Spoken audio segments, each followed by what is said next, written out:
संपतराव चंदनशिव अनुमोदन देतील. आत्ताच बाळासाहेब पवार यांनी अध्यक्षपदाचं जे सूचना मांडली त्याला मी सर्वांच्या वतीने अनुमोदन करतो. धन्यवाद.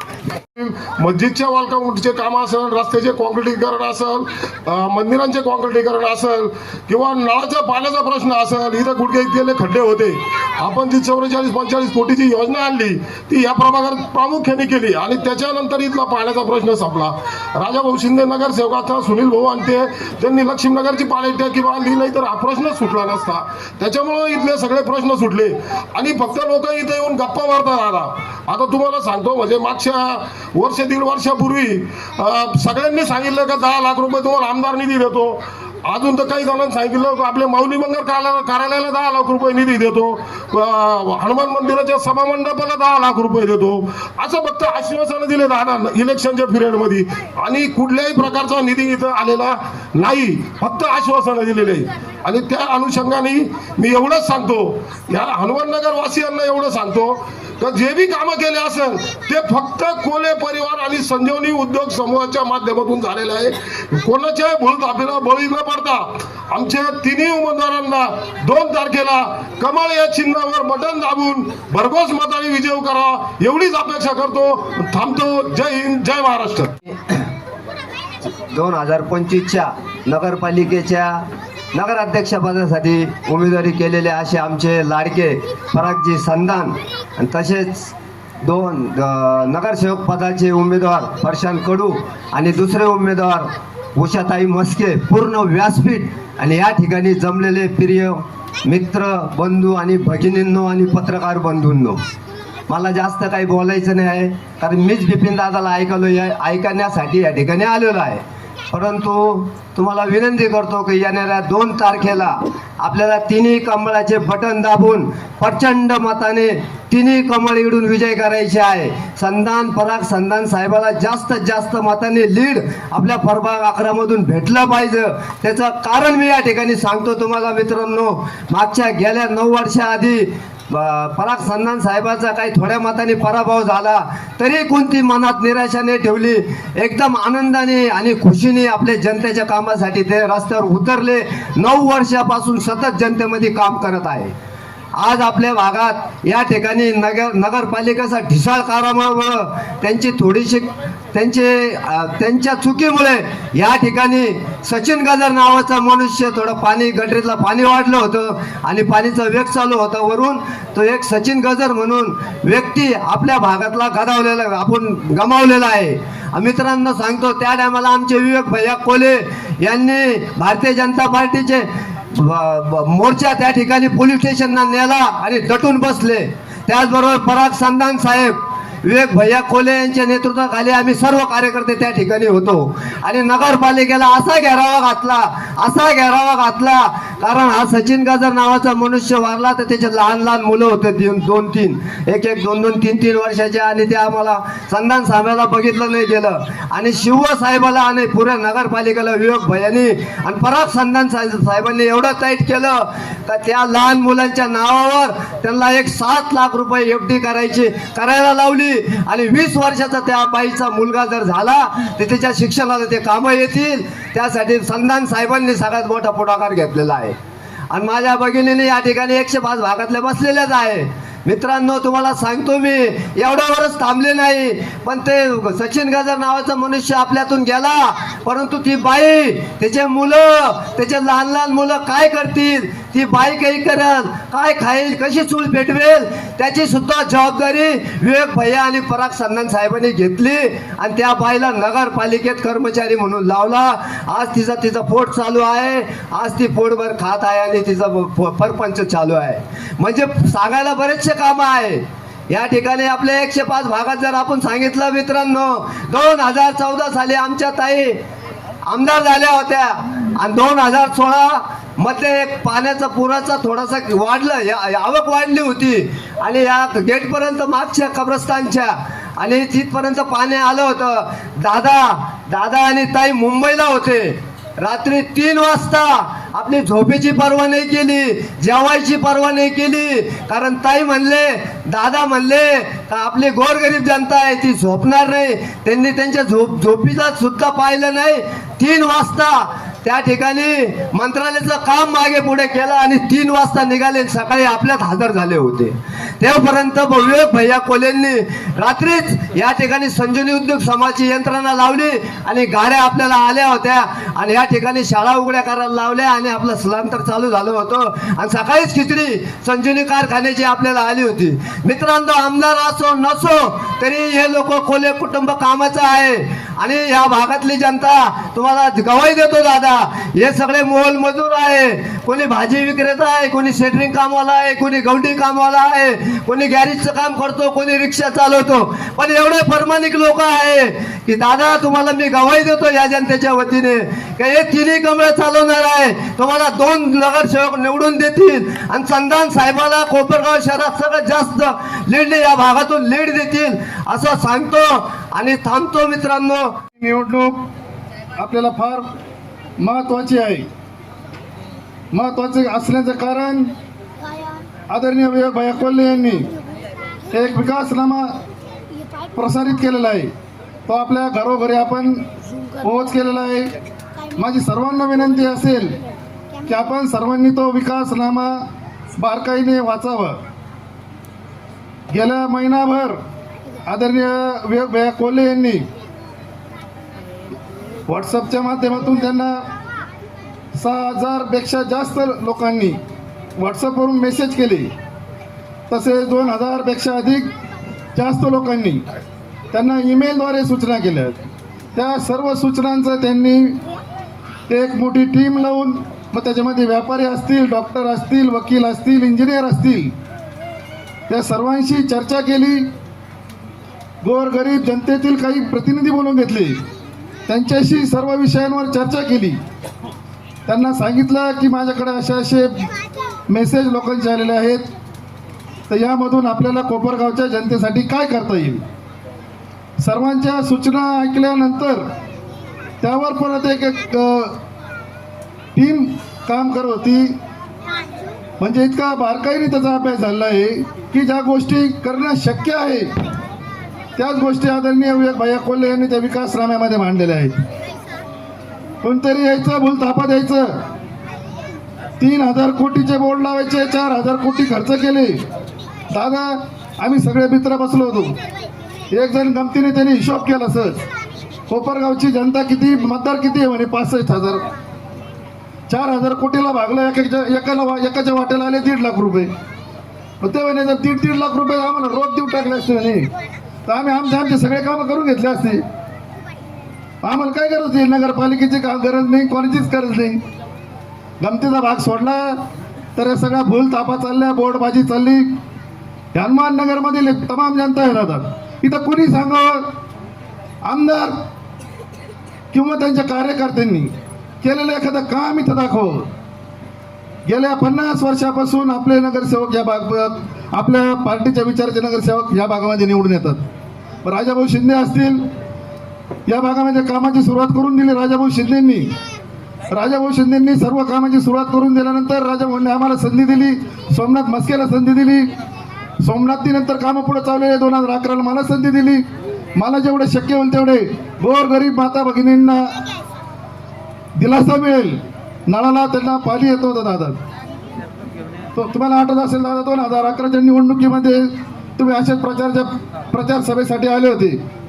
तुम्ही प्रचार सभेसाठी आले असताना नळाला पाणी आलेलं होतं दादा नेमकं. आणि मोठमोठ्या खड्ड्यामध्ये सर्व महिला भगिनी आमच्या पाणी भरत होत्या. त्या वरच्या भागातील महिला हांडे घेऊन इकडे तिकडे पळत होत्या. म्हणजे त्यांच्या नळाला पाणी येत होतं, मग ते याच्या दारात जाय, त्याच्या दारात जाय, या खांडावर याच्याकडून पाणी माग, या खांडावर त्यांच्याकडून पाणी माग. हे दादांनी स्वतः डोळ्यांनी बघितलं. दादांनी मला सांगितलं, प्रशांत दुसरं काहीच करायचं नाही. निवडून आल्यानंतर मला परत एकाही महिलेच्या डोक्यावर हंडा दिसला नाही पाहिजे. आणि खरं सांगतो दादा, वर्षभर मी सगळ्या पाईपलाईन करून दिल्या. आज कुणी उठून म्हणावं की माझ्या नळाला पाणी येत नाही. या ठिकाणी आपले नगराध्यक्ष, मला आठवतं की आम्ही गेल्या 2006 पासून इथं काम केलेलं आहे. ज्यावेळी 2006चा पूर आला तर आदरणीय दादांनी आम्हाला गाड्या घेऊन इथं पाठवलं होतं की ज्यांचे घरात पाणी जात आहे त्यांचे सामान काढा. एक कृष्णाईमध्ये सेंटर चालू केलं होतं, 10 दिवस तिथं आपण अन्न देत होतो, 2 टाईम जेवण देत होतो, लहान मुलांना दूध बिस्किट देत होतो. म्हणजे हा प्रभाग काय आमच्यासाठी नवा नाही. गेल्या 20-25 वर्षापासून मी असेल, प्रशांत भाऊ असतील, सोमनाथ भाऊ असतील, राजा भाऊ असतील, दिलीप भाऊ यांच्या मार्गदर्शनाखाली इथे आम्ही काम केलेलं आहे. 2006चा पूर आला, 2019चा पूर आला, प्रत्येक वेळी इथे येऊन आम्ही काम केलेलं आहे. ज्या वेळी शहरावर कोणतीही आपत्ती आली, कोणतंही रोगराई किंवा काही झालं तर संजीवनी उद्योग समूह आणि कोल्हे कुटुंब धावून आलं, दुसरं कुणीही धावून आलेलं नाही. दादा, या भागात जर आपण प्रामुख्याने बघितलं तर यांच्या खूप छोट्या छोट्या अडचणी आहे. रस्त्याचा मेजर प्रश्न आहे, घंटागाड्यामध्ये जात नाही.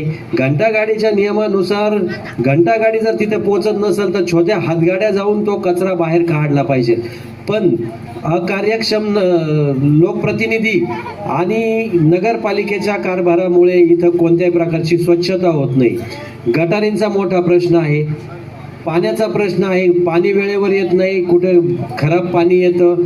स्ट्रीट लाईटचा प्रश्न आहे, काही घरांमध्ये स्ट्रीट लाईटचे पोल आहे, त्याच्यावर एवढं प्रचंड जाळं आहे लाईटचं का त्या घरांना सुद्धा भीती वाटते. काहींच्या बाथरूममध्ये ते पोल आहे. अशा छोट्या छोट्या गोष्टी यांच्या माफक अपेक्षा आहे, कारण गेल्या 10 वर्षात इथं कोणत्याही प्रकारचा विकास झालेला नाही. आणि ह्याच गोष्टी आपल्याला सगळ्या आपल्या ज्या अडीअडचणी आहे, रस्त्यांचे प्रश्न असतील, पाणी असतील, आरोग्य असेल, हे सगळं आपल्याला जर मिटवायचं असेल आणि भ्रष्टाचार मुक्त प्रशासन जर द्यायचं असेल तर ह्यावेळी आपल्याला एकदा विचार केला पाहिजे. गेल्या 10 वर्षापासून 15-20 वर्षापासून या प्रभागात आम्ही कायम येतो. आदरणीय दादांच्या, विवेक भैयांच्या आणि स्नेहलताताई कोल्हे यांच्या मार्गदर्शनाखाली कायमच काम करतो. ज्यावेळी रोगराई येते त्यावेळी फवारणी करायला आम्ही स्वतः येतो. ज्यावेळी पाण्याचा प्रश्न येतो त्यावेळी टँकर घेऊन येतो, पूर येतो त्यावेळी हे आपण सगळं येतो. तर आपल्या सगळ्या समस्या, तसेच घराचा मोठा प्रश्न आहे का ज्या अतिक्रम म्हणजे ज्या सरकारी जागेवर आपले घरं आहे ते नावावर करण्यासाठी 2014 ते 2019 आमदारताईंनी खूप प्रयत्न केले, त्या फाईल पुढे पाठवल्या, परंतु नंतर आमदार बदलले. हे श्रेय कोल्हे कुटुंबियाला जाईल म्हणून त्या फाईल पुढेच गेल्या नाही. परंतु आपले लोकप्रिय मुख्यमंत्री आदरणीय देवेंद्र फडणवीस साहेबांनी त्या दिवशी सगळ्यांसमोर हा शब्द दिला की आपली घरे हे नियमाकुल करण्यासाठी आपण तो प्रयत्न करणार आहोत आणि ते मी करून देणार आहे. म्हणजे हा ऐतिहासिक निर्णय आहे.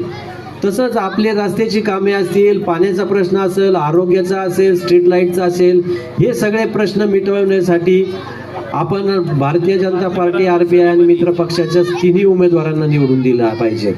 त्याचप्रमाणे लाडक्या बहिणीचा जो प्रश्न आहे, काहींचा अजून लाडक्या बहिणीचं अनुदान चालू झालेलं नाही, तिथे बऱ्याचशा अडचणी आहे. हे करण्याकरता आम्ही जो विश्वासनामा जो तयार केलेला आहे त्याच्यात आपण स्पष्ट लिहिलेलं आहे, चांगले रस्ते देणार आहोत, चांगलं पाणी देणार आहोत, भ्रष्टाचार मुक्त प्रशासन देणार आहोत, लाडक्या बहिणीसाठी आपण एक स्वतंत्र कक्ष उभारणार आहोत नगरपालिकेत, का जिथं तुमच्या लाडक्या बहिणींची जी कामे असतील ती करण्यासाठी तिथं एक स्वतंत्र माणूस असेल का जिथं गेल्या गेल्या आपले सर्व कामे होतील.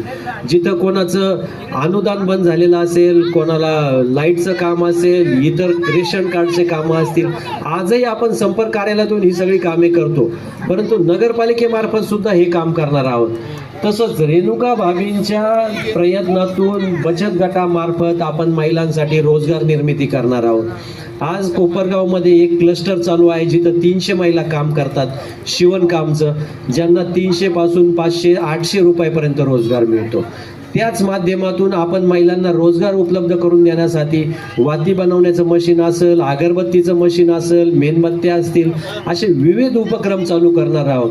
आणि हे सगळं जे करणार आहोत, हे जे उत्पादन आहे, कुणी घरगुती पापड बनवत असेल किंवा काही जे वेगवेगळे उत्पादनं असतील, हे विकण्यासाठी नगरपालिकेच्या एखाद्या जागेमध्ये आपण गाळे बांधणार आहोत का जिथे बचत गटाला वर्षभर आपला माल विकता यावा. कारण आज आपण उत्पन्न करतो पण माल कुठं विकायचा हा मोठा प्रश्न असतो. आदरणीय कोल्हेताईंनी बचत गटात गेल्या 20 वर्षात खूप काम केलं आहे. त्यामुळे त्यांच्या अडीअडचणी माहिती आहे, कर्ज उपलब्ध करून देतो, सगळं होतं, पण माल विकण्याची सोय नसल्यासाठी ती सुद्धा आपण करणार आहोत. म्हणजे अशा एक ना अनेक गोष्टींचे आपण काम करणार आहोत. आणि आज ह्या प्रभागात कोणतीही गोष्ट असली तरी आज सगळ्यात आधी कोल्हे कुटुंब आणि आम्ही धावून येतो बिपिन दादा आणि विवेक भाईंच्या मार्गदर्शनाखाली. ज्यावेळी एका गटारीमध्ये इथला सचिन गुजर हा युवक पडला होता आणि तो दुर्दैवाने मृत पावला, तर प्रशासनाने ते दाबून धडपून न्यायचे प्रयत्न केले. लोकप्रतिनिधींनी एक शब्दही काढला नाही. जे लोकप्रतिनिधी शहरात धार्मिक तेढ उत्पन्न झाली तर मोबाईल स्विच ऑफ करून निघून जातात. पवित्र कुराणचं विटंबना झाली, कधी आले नाही. चर्चमध्ये काही झालं, कधी आले नाही. मौलानांना धक्काबुक्की झाली, हे आले नाही. परंतु स्वतःच्या पीएनी चुकीचं काम केलं तर रात्री 2-2 पर्यंत बसणारे हे आमदार आहेत. कोल्हे कुटुंबाने असे कधी काम केलेलं नाही. ज्यावेळी हा सचिन गुजर हा युवक मृत्युमुखी पडला त्या गटरीत पडल्यामुळे, ही गटार त्याचा मृत्युमुखी म्हणजे याचं कारण सुद्धा यांच्याचमुळे होतं. यांच्या कॉन्ट्रॅक्टरनी ते काम वेळेत न केल्यामुळे म्हणून त्या बिचाऱ्या व्यक्तीचा मृत्यू झाला. ज्यावेळी आम्हाला समजलं, सोमनाथ भाऊ असतील, प्रशांत असेल, आम्ही सर्वजण नगरपालिकेत जाऊन बसलो, पोलीस स्टेशनला जाऊन बसलो आणि जोपर्यंत त्या युवकाला मदत मिळत नाही तोपर्यंत आम्ही उठणार नाही. शेवटी दुपारी सीओ आणि पोलीस यांच्यामध्ये समेट होऊन त्यांनी शेवटी 7 लाख रुपये द्यायचं कबूल केलं. ते 7 लाख रुपये आम्ही एका पतपेढीत पावती केली का जेणेकरून त्या महिलेला दर महिन्याला पैसे मिळतील. परंतु आम्ही त्याची कुठं जाहिरात केली नाही, कारण ते एक सामाजिक काम होतं. अशी एक ना अनेक कामे आहे. आज जर आपण बघितलं, कोणत्याही घरातला कोणालाही दुर्दैवाने ती वेळ येऊ नये, परंतु जर कोणालाही ॲम्ब्युलन्स लागली तर 3 ॲम्ब्युलन्स संजीवनी उद्योग समूहामार्फत मोफत मिळतात. रात्री 12, 1, 2ला जरी आम्हाला फोन आला तरी आम्ही ते ॲम्ब्युलन्स पाठवतो. त्या ॲम्ब्युलन्स पाठवताना आम्ही जात, धर्म, पक्ष कधीही विचारत नाही. याच्या उलट कोळपेवडी किंवा काळ्या पार्टीची एक तरी ॲम्ब्युलन्स कोणाला मिळाली का ती दाखवा. वैकुंठ रथ असेल तो सुद्धा आपण मोफत देतो. दरवर्षी लहान मुलांना हजारो लाखो वह्या आपण दादांच्या वाढदिवसानिमित्त वाटत असतो. म्हणजे अशी सामाजिक खूप उपक्रम करतो. दरवर्षी 1 रुपया न घेता आपण सामुदायिक विवाह करतो. सामुदायिक विवाह करणं गोष्ट वेगळी, पण जसा आपल्या घरच्या मुलीचा, बहिणीचा विवाह करतो तसं कोल्हे कुटुंबीय स्वतः कन्यादान करतं. त्यांना मंगळसूत्र देतं, तोरड्या देतं, संसार उपयोगी भांडे देतं. प्रत्येक आलेल्या वराडीला फेटे बांधले जातात, जेवण दिलं जातं चांगल्या पद्धतीचं. ही आदरणीय शंकररावजी कोल्हे साहेबांची शिकवण होती. 80% समाजकारण आणि 20% राजकारण. ती आज 3री पिढी विवेक भैया सुद्धा तीच त्यांच्या पावलावर पाऊल ठेवून काम करत आहे आणि त्यांच्याच मार्गदर्शनाखाली आम्ही सुद्धा सर्वजण काम करत होतो. आणि त्याचमुळे आम्हाला भ्रष्टाचार मुक्त नगरपालिकेमध्ये आपल्याला कामकाज करायचं आहे आणि आपले सगळ्यांचे प्रश्न सोडवायचे आहे. याकरिता मी आपल्या सर्वांना एक कळकळीची विनंती करतो की 2 तारखेला होऊ घातलेल्या मतदानाला आपलं आशीर्वाद रूपी मत 3 कमळाच्या बटनासमोरचं दाबायचं आहे. आणि जे नगराध्यक्ष आणि नगरसेवक निवडून द्यायचे आहे. मागच्या वेळी जी चूक केली ती ह्यावेळी करायची नाही. नुसत्या ह्याच प्रभागात नाही तर शहरात कोणत्याही भागात आपले मित्र मंडळी, आपले पाहुणे रावळे जे कोण असतील त्यांना सुद्धा सांगितलं पाहिजे का ही परिवर्तनाची लढाई आहे. कारण आता जर नाही हे झालं तर 10 वर्षात जी वाईट परिस्थिती झाली तीच परिस्थिती पुढच्या 5 वर्षात होणार आहे. आता शेवटच्या 2-3 दिवसात ते येतील, तुम्हाला आमिष दाखवतील, चुकीच्या गोष्टी सांगतील, पण आपण एक लक्षात ठेवलं पाहिजे, जे उमेदवार तुम्हाला नगराध्यक्षासाठी जे तुम्हाला आमिष द्यायला येणार आहे त्यांना विचारलं पाहिजे का आपण कधी ह्या प्रभागात आलात का 10 वर्षात? कधी आपण कोणत्या सामाजिक उपक्रमाला, कोणत्या धार्मिक उपक्रमाला, कोणाच्या सुखादुःखात आले का? मला चांगलं आठवतं, दरवर्षी ह्या मंदिराचा वर्धापन दिन असेल, इथं नवरात्र असेल, गणपती असेल, हनुमान जयंती असेल, मी दरवर्षी इथे येतो. इथल्या मैदानावर दरवर्षी ईदला आम्ही शुभेच्छा द्यायला येतो. काही दुःखद घटना घडली तर तिथं येतो. समोरच्यांना मी विचारू शकतो का तुम्ही दाखवून द्या का हे कुटुंब कधी तुम्हाला दिसलं का? आज इलेक्शन आलं म्हणून ते येत आहे आणि झाल्यानंतर परत ते येणार नाहीये. आम्ही मी आणि माझे जे 30 सहकारी ज्यांना भारतीय जनता पार्टीने तिकीट दिलं आहे हे 24 तास 365 दिवस रोडवर सापडणारे कार्यकर्ते आहेत. एक सामान्य कुटुंबातून आम्ही आलेलो आहोत, त्यामुळं आपल्या अडचणी आम्हाला माहिती आहे. आपल्या अडचणी छोट्या आहेत. गटारी चोक झाल्या, स्वच्छता नाही झाली, घंटागाडी आली नाही, पाणी आलं नाही, स्ट्रीट लाईट लागल्या नाही, या सोडवण्यासाठी आम्ही कटिबद्ध आहोत. त्यामुळे मी आपल्याला कळकळीची विनंती करतो की आपण कोणती चूक न करता यावेळी तिन्ही कमळाचे बटणं दाबून आम्हाला भरघोस मताने विजयी कराल अशी मी आपल्याकडून अपेक्षा करतो आणि आपला आशीर्वाद आम्हाला राहील अशी अपेक्षा करून माझे 2 शब्द संपवतो. जय हिंद, जय महाराष्ट्र. आणि एक आपल्याकडून माफी मागतो का मला दुसऱ्या सभेला जायचं असल्या कारणाने.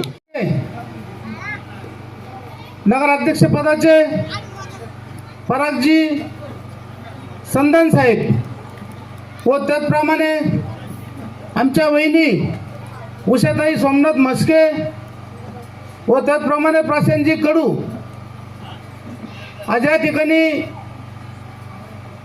या सभेच्या माध्यमातून आपण सर्वजण जमलात. या ठिकाणी खरोखर महिला भगिनी जास्त आहे, बंधू देखील जास्त आहे. मी या ठिकाणी तुम्हाला सर्वांना एक प्रश्न विचारणार या बाबतीतला. आपल्याकडं बिपिन दादाच्या आशीर्वादाने पहिल्या वेळेला गेले 15-1 वर्षाच्या पूर्वीचा काळ असेल तो, त्या टायमाला हेच नगरसेवक प्रशांत कडू आणि सोमनाथजी म्हस्के आपल्या प्रभागातून तुम्हाला लाभले होते. आणि हे नगरसेवक कशा प्रकारे काम केलेले आहे हे राजाभाऊ शिंदेच्या तालमीतले, दादांच्या तालमीतले, पूर्ण राजाभाऊ शिंदेचा पूर्ण 105 परिसरावर आशीर्वाद त्यांनी ठेवलेला होता. म्हणून सांगण्याचं तात्पर्य असं आहे का ह्या भागामध्ये काही तुम्हाला अनोळखी नगरसेवक या ठिकाणी दिले.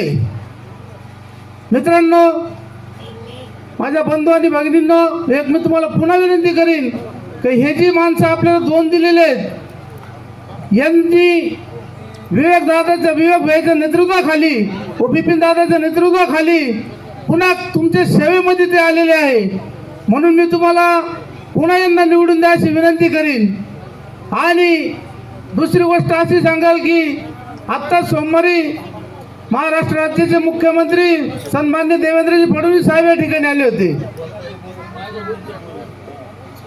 देवेंद्रजी फडणवीस साहेब या ठिकाणी आले आणि सन्माननीय स्नेहलताताई कोल्हे यांनी त्यावेळेला एक विश्वासनामा तयार करून दिलेला होता. तो विश्वासनामा आदरणीय मुख्यमंत्री साहेबांनी जर बघितल्याच्या नंतर मुख्यमंत्री साहेबांनी आपल्याला ती ग्वाही दिलेली आहे. विवेक भैया व ताई साहेब, तुम्ही याची काळजी न करता तुम्ही जो विश्वासनामा दिलेला आहे हा विश्वासनामा मी माझ्या निधीतून तुम्हाला पूर्णपणे करून देईल. आणि दुसरा मुद्दा त्यांनी महिलांचा देखील मांडला. तर महिलांना माझी विनंती आहे, त्या दिवशी स्वतः साहेब बोलले की तुम्हाला लाडक्या बहिणीचे पैसे बंद हे होणार नाही. याकरता आपल्या सर्वांना मी विनंती करीन की हे चालू ठेवण्याकरता आपल्याला विवेक भाईचे हात बळकट करायचे आहे, वहिनी साहेबांचे हात बळकट करायचे आहे, बिपिन दादाचे हात बळकट करायचे आहे. आणि येत्या 2 तारखेला या ठिकाणी परागजी संदान साहेब व प्रशांतजी कडू व उषाताई म्हस्के यांना जास्तीत जास्त मताने निवडून द्यायचे आहे. आणि आपल्या प्रभागाचे सोयी सुविधा जे त्या विश्वासनाम्यामध्ये केलेलं आहे, स्वच्छ कोपरगाव आपल्याला परागजी संतान साहेबाच्या मध्यस्थीने करायचं आहे. आणि युवा नेते विवेक भैया कोल्हे यांच्या नेतृत्वाखाली ते करायचं आहे. म्हणून मी तुम्हाला पुन्हा एक वार अशी विनंती करीन की जेणेकरून आपण संतान साहेब आणि हे 2 उमेदवार यांना जास्तीत जास्त मताने निवडून द्यावा. त्याचप्रमाणे आपले 15 प्रभाग आहे, 15 प्रभागामध्ये 30 नगरसेवक आहे. मी तुम्हाला या ठिकाणी ती विनंती करील का आपल्या 15 प्रभागामध्ये आपले नातेवाईक आहेत, या सर्व नातेवाईकांना सांगून आपले 30 उमेदवार आपल्याला निवडून आणायचे आहे. तर बऱ्याच जणांनी या ठिकाणी मार्गदर्शन केलं. हा जो भाग आहे आदरणीय कोल्हे साहेबांपासून हा खरं पाहिलं तर हा मी समजतो की आमच्या कुटुंबातली सगळी मंडळी या ठिकाणी राहत आहे. एक जिव्हाळ्याचं नातं आहे. इथं ज्या ज्या वेळेस पूर आला असेल आतापर्यंत त्या वेळेस पूर्वी इथं सगळ्या झोपडपट्टी होती. ज्यावेळेस झोपडपट्टी असायची म्हणजे त्यावेळेस त्या सगळ्या शेकारलेल्या कोप्या होत्या. त्यावेळेस आग लागायची. आग लागली का पहिल्यांदा फायर फायटरला फोन यायचा. कोपराव नगर परिषदेची फायर फायटर बंद असायची, तिला डिझेल नसायचं किंवा पंक्चर असायची आणि त्या सगळ्या फायर फायटरचं काम सातत्याने संजीवनी कारखाना त्या ठिकाणी सातत्याने पाठवायचा. इथं काही अडचण आली, कोणी आजारी पडलं, ॲम्ब्युलन्सला फोन आला की इकडचे कोणी फोन केला तर त्या ठिकाणी ॲम्ब्युलन्स पाठवायचं काम आम्ही त्या ठिकाणी केलं. मग पार 69च्या पुरापासून तर सगळ्या पुरामध्ये पार आत्ताच्या पुरापर्यंत समजा. आणि जो सगळ्यात मोठा पूर आला होता की आपल्याला 7 तारखेला 7/8/2006ला 7/8/2006ला सगळ्यात मोठा पूर त्यावेळेस आपल्याकडे आला होता. त्यावेळेस सुद्धा मी स्वतः इथं या भागामध्ये पाण्यामध्ये फिरून आपल्या सगळ्या लोकांना त्या ठिकाणी काढलं. 2006ला इथं त्या काळामध्ये आपण पार बख्तरपूर, वडगाव बख्तरपूरपासून तर पुंतांब्यापर्यंत 25,000 लोकांना 10 दिवस सकाळ संध्याकाळ त्या ठिकाणी जेवण दिलं होतं. हे काय आपण का बरं करतो? आणि पार 69च्या पुलापासून त्या ठिकाणी साहेबांनी जी शिस्त घालून दिली, आग असो काही असो, आज आपण पाहतोय 3 ॲम्ब्युलन्स आहे. या ॲम्ब्युलन्स या ठिकाणी मोफत या ठिकाणी दिल्या जातात. वैकुंठ रथ आहे, 2 वैकुंठ रथ आहेत जे मोफतीने त्या ठिकाणी दिले जातात. हे जे आपण पाहतो की फिरता दवाखाना येतो आपल्या भागामध्ये की ज्याच्या मार्फत औषधं त्या ठिकाणी दिले जातात. हे सगळं संजीवनी उद्योग समूह करतो. या ठिकाणी या शहरामधल्या टपऱ्या असतील, पान टपरी असतील, रिक्षा असतील, हे ज्या चालतात या संजीवनी उद्योग समूहाच्या वरती त्या ठिकाणी चालतात. कारण की पगार जो चालतो हा संजीवनी उद्योग समाजाच्या मार्फत पगार होतो आणि त्याच्या कोलपेडीचा पगार तिकडेच खर्च होतो. इथं 25,000 विद्यार्थी इथं शिक्षण घेतात. ते सगळे इथं हॉटेलमध्ये येतात, इकडे येतात, बाकीचा खर्च रिक्षामधून जातात. आणि मग हे चक्र त्याच्यामुळे या ठिकाणी शहराचं आर्थिक चक्र त्या ठिकाणी फिरतं. इथं एक भैयानी 11 वर्षापूर्वी BPO कॉल सेंटर चालू केलेलं, महाराष्ट्रात पहिला BPO कॉल सेंटर आहे. आपल्या शहरातले आणि ग्रामीण भागातले 1000 मुलं मुली त्याच्यामध्ये काम करतात. 10 कोटी रुपये खर्च करून त्या ठिकाणी आपण ते बांधलेलं आहे. 1 रुपया त्याच्यातून आपण घेत नाही.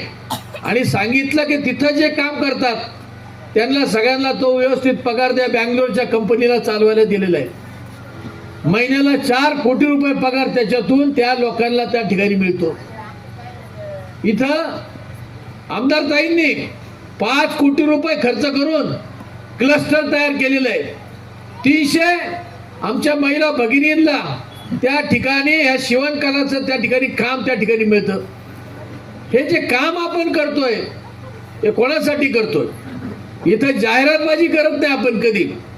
ज्या वेळेस आपल्याला कल्पना आहे की 1994 साली ज्यावेळेस पाण्याचं दुर्भिक्ष आलं, राजाभाऊ तुम्ही होते, कोण होतं? तुम्हीच होते. राजाभाऊ त्यावेळेस होते, नगराध्यक्ष होते. त्यावेळेस पाण्याचा प्रश्न निर्माण झाला तर आपल्या सगळ्या वार्डामध्ये संजीवनी उद्योग समूहाने बोर घेतले. बोर घेऊन त्याच्यावरती मोटरी टाकल्या. या मोटरी त्या कालखंडामध्ये मोफत सगळं त्या कोणी केलं. त्यावेळेस बाकीच्यांना काहीच नाही. हुडको मार्फत 125 कोटी रुपये मी आणलेले होते. बरोबर आहे का राजाभाऊ? 125 कोटी राजाभाऊ होते. त्याच्यानंतर 125 कोटी रुपये मध्ये या कोपराव शहरातले हा जी आपण म्हणतो स्लम एरिया झोपडपट्टी आहे त्या सगळ्या घरांचे 450 स्क्वेअर फुटाचं 5400 घरं चोपैसे त्यावेळेसचे घरकुलं होते की त्या सगळ्यांना तुम्हाला मोफत त्या ठिकाणी द्यायचे होते. ते सगळं पैसे 125 कोटी रुपये खन्ना म्हणून त्याचे डायरेक्टर होते, बरोबर आहे का? खन्ना म्हणून डायरेक्टर होते. त्यांच्याकडे साहेब स्वतः गेले, हे सगळे राजाभाऊ त्यांना घेऊन गेले आणि त्यांच्याकडून ते पैसे मंजूर केले. 125 कोटी पैकी NCDC-ने 25 कोटी रुपये नगरपालिकेमध्ये त्यावेळेस वर्ग केले. म्हणजे तुमचे घर त्यावेळेस 3 मजली घरांची योजना होती, बरोबर आहे का? 3 मजली, 3 ते 4 मजली घरांची योजना, प्रत्येकाला स्वतःचं घर त्या ठिकाणी द्यायचं होतं, अशी ती योजना होती. पण त्यानंतर नगरपालिकेमध्ये स्थित्यांतर झालं. दुसऱ्यांचा नगरसेवक आला की बिपिन दादांना श्रेय जाईल, कोल्हे साहेबांना श्रेय जाईल, म्हणून त्या कालखंडामध्ये ते आलेले 25 कोटी रुपये त्याचं व्याज भरून परत त्यांनी केले. पण तुम्हाला घरकुल तुमच्या डोक्यावरचं छत येऊन नाही दिलं. अशा प्रवृत्तीच्या लोकांच्या हातामध्ये नगरपालिकेची सत्ता तुम्हाला द्यायची आहे का? जो मनुष्य 2001 ला त्या ठिकाणी नगराध्यक्ष केला आम्ही, काका कोण सुहासिनीताई कोटेला त्यावेळेस केलं होतं, बरोबर आहे का? 25 वर्ष झाले. 25 वर्षानंतर या भागामध्ये एक तरी पाऊल त्यांनी ठेवला का?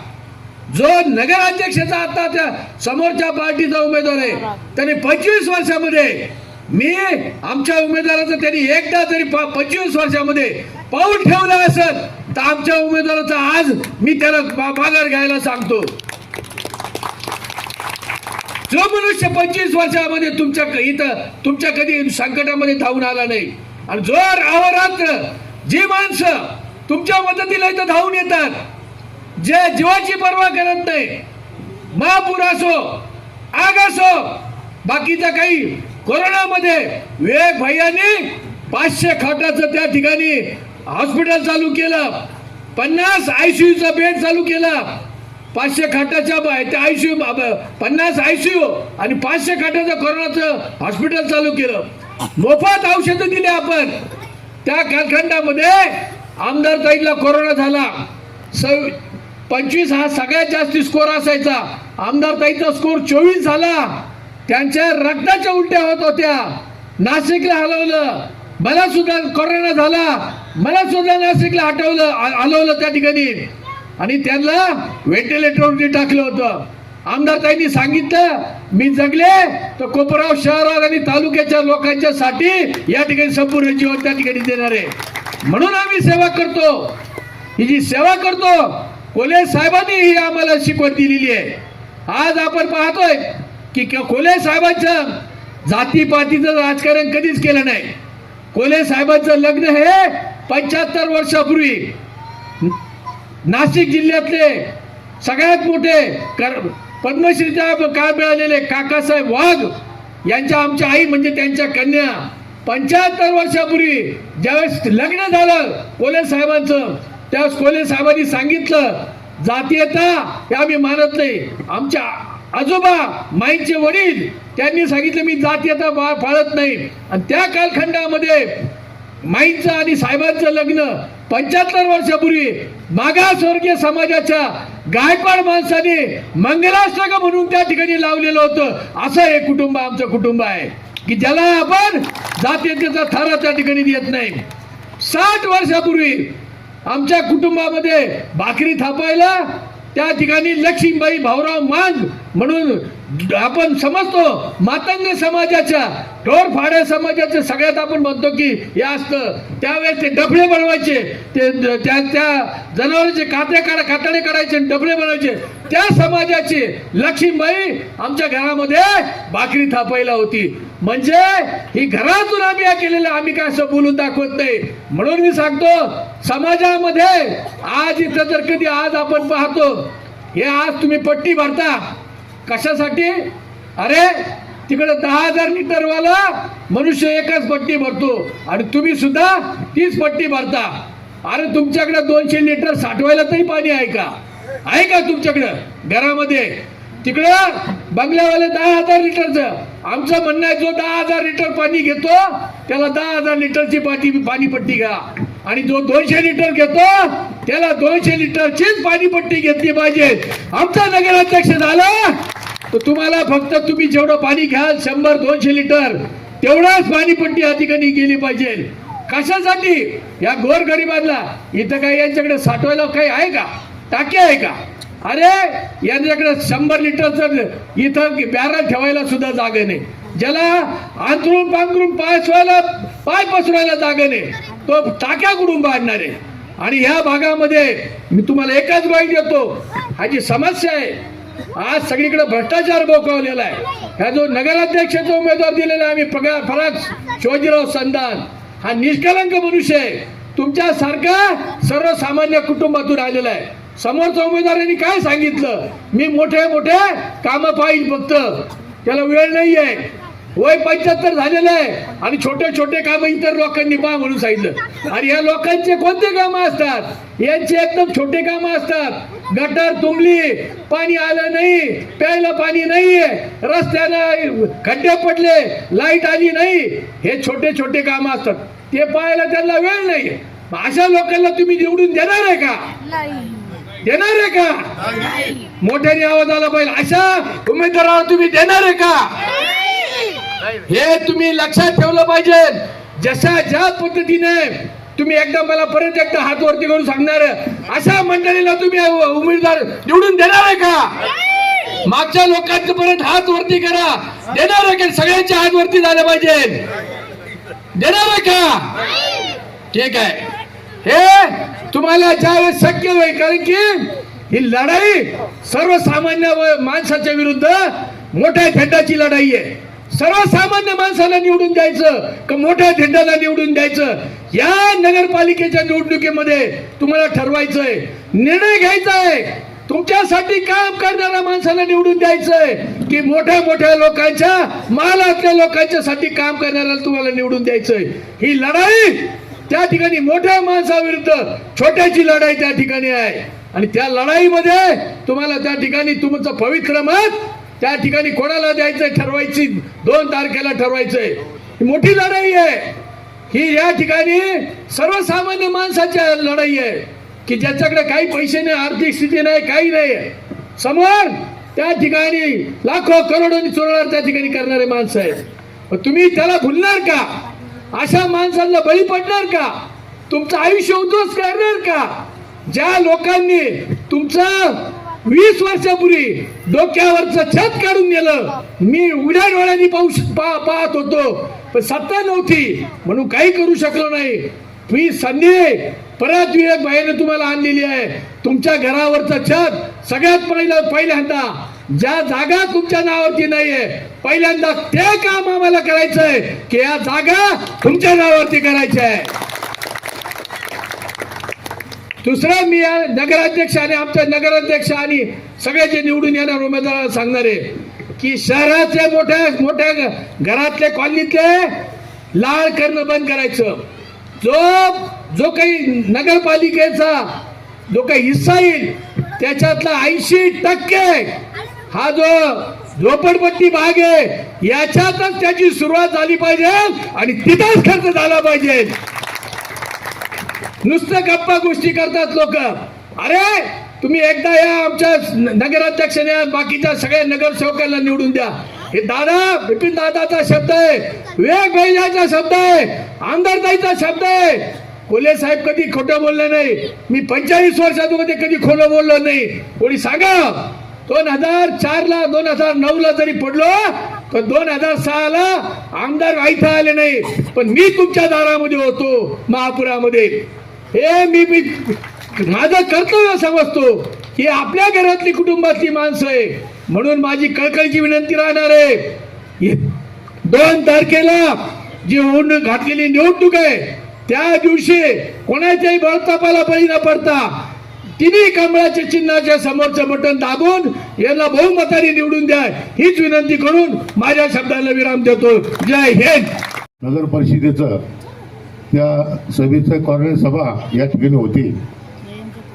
तिथे माझे मित्र त्या सभेचे अध्यक्ष नशीरभाई आणि संजीवनी उद्योग समाजचे अध्यक्ष माझे गुरुवारी आदरणीय बिपिन दादा, त्या ठिकाणी आपले सर्व उपस्थित सन्माननीय अधिकारी पदाधिकारी, माझ्या माता बहिणी आणि बंधूंनो, खऱ्या अर्थानं सगळ्यांनी आता जे भाषण केलेलं आहे ते अगदी कळकळीने केलेलं आहे. खऱ्या अर्थानं आदरणीय कैलासवासी कोल्हे साहेब यांना मी वंदन करतो की या कोपरगाव तालुक्याच्या जे नगरं असतील, आपण त्यांना पूर्वी झोपडपट्टीच म्हणतो, पण सुभाषनगर, गांधीनगर, टिळकनगर हे जे जेवढं नगर आहे, पूर्वी त्याला नोटिसा पाठवायच्या होत्या, ते उठवायचे होते. तर त्या काळात देखील आदरणीय कैलासवासी माजी मंत्री शंकररावजी कोल्हे साहेब यांनी त्या नोटिसा परत पाठवल्या आणि त्यांनी सांगितलं, माझ्या हे गोरगरीब, हे माझी जनता आहे, ही उठली नाही पाहिजे. त्याच्यानंतर आदरणीय ताई आणि बिपिनदादा या ठिकाणी जर तुम्हाला सांगायचं तर आदरणीय विवेक भाया कोल्हे साहेब अतिशय दूरदृष्टी आणि एकदम कडक नेता आहे, अभ्यासू नेता आहे आणि खऱ्या अर्थाने जो शब्द देईल तो शब्द पुढं करणं हा विवेक भायांचा एक स्वभाव आहे. खऱ्या अर्थानं आता आपल्याला उमेदवारांनी सांगितलं की कोपरगाव शहरामध्ये अनेक विविध कामं असतील, त्या ठिकाणी फिरता दवाखाना असेल, तो संजीवनी उद्योग समूहामार्फत कोपरगाव शहरामध्ये ग्रामीण भागामध्ये सर्वसामान्य गोरगरिबांसाठी त्यांनी तो दिलेला आहे. त्याच्याही नंतर ॲम्ब्युलन्स गाडीचा जो प्रश्न आहे, तर मला घडलेलं मी जे आपल्या टाकळी नाक्यावरची 4 मुलं, त्या ठिकाणी एका दिवशी 4 मुलांना कुत्रं चावलं आणि त्या ठिकाणी आपल्या दवाखान्यामध्ये लक्ष्मीनगरच्या त्या ठिकाणी ॲडमिट केलं आणि त्या ठिकाणी ॲडमिट केल्यानंतर तिथं औषधाचं काहीच औषध नाही, तिथं काही सलाईन नाही, फक्त पट्टी दिली आणि तिथं डॉक्टर बी नव्हते. ते नर्सांनी सांगितलं की मुलांना नगर हलवा. नगर हलवणं ते गोरगरीब माणसांशिवाय दसऱ्याचा दिवस. तिथून मला आपला एक शेजोळ म्हणून आपला कार्यकर्ता आहे, त्याचा फोन आला, काय करावं म्हणे, आता यांना न्यायचं आहे. म्हटलं काहीच घाबरू नका. मी आदरणीय बिपिन दादांना फोन केला. दादा म्हटलं विनंती आहे की असा प्रकार घडला. दादा म्हणे काळजी करू नको. दादांनी लगेच PA आपले पानगावणे साहेब आणि त्यांच्या टीमला लगेच बोलवलं. त्या ठिकाणी गाडी आली आणि त्यांचे आई वडील घेऊन ते मुलं नगरनं रातोरात नेले दसऱ्याच्या दिवशी. आणि त्या ठिकाणी स्वतःचे दादांनी सांगितलं काय खर्च लागेल तो करा, पण ते मुलं नीट झाले पाहिजे.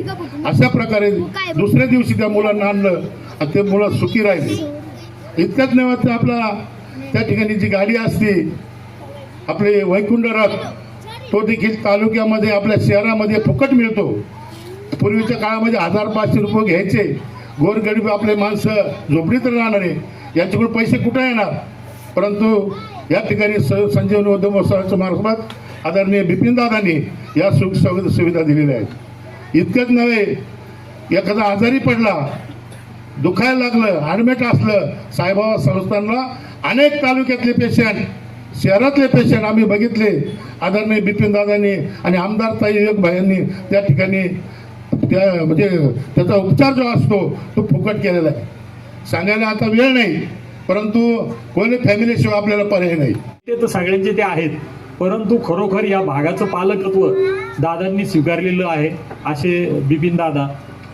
मी फार आता प्रॅक्टिस नाही म्हणून बोलत नाही, पण 2 मिनटं मी बोलतो.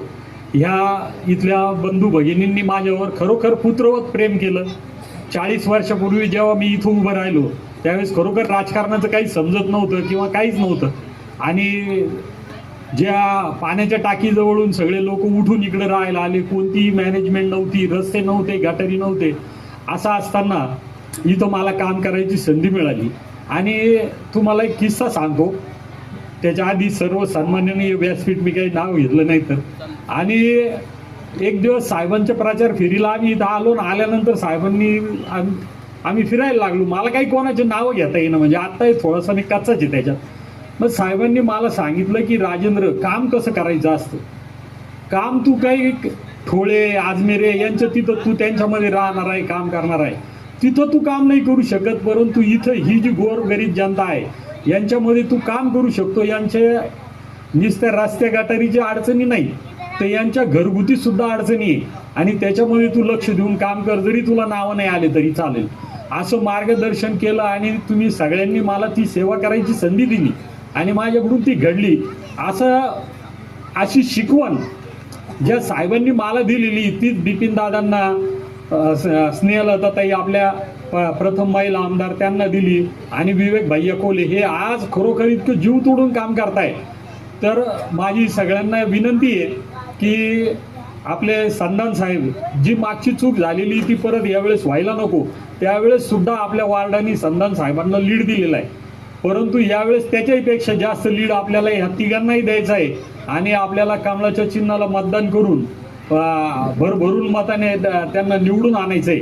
ही मी आपल्या सगळ्यांना विनंती करतो. प्रशांत कडू, नंतर आपल्या म्हस्केताई आणि संधान साहेब यांचं कमळ चिन्ह आहे आणि मित्रपक्ष आघाडी तर्फे आपण बिपिन दादांनी त्यांना संधी दिलेली आहे, विवेक भाईयांनी संधी दिलेली आहे आणि दादा त्यांचं कान धरून जरी काही चुका झाल्या तरी त्यांना सांगू शकतील की अरे काय तू काय करू राहिला तेव्हा, आणि याच्या आधी त्यांनी कामं केलेले, इथून पुढे त्यांची कामं चालू राहतील आणि मी तर जवळच राहतो, मी पण लक्ष देईल. तुम्ही माझ्यावर जे आजपर्यंत प्रेम केलं असंच इथून पुढे आयुष्यभर करीत राहा ही मी सगळ्यांच्या चरणी प्रार्थना करतो. माझे 2 शब्द संपवतो.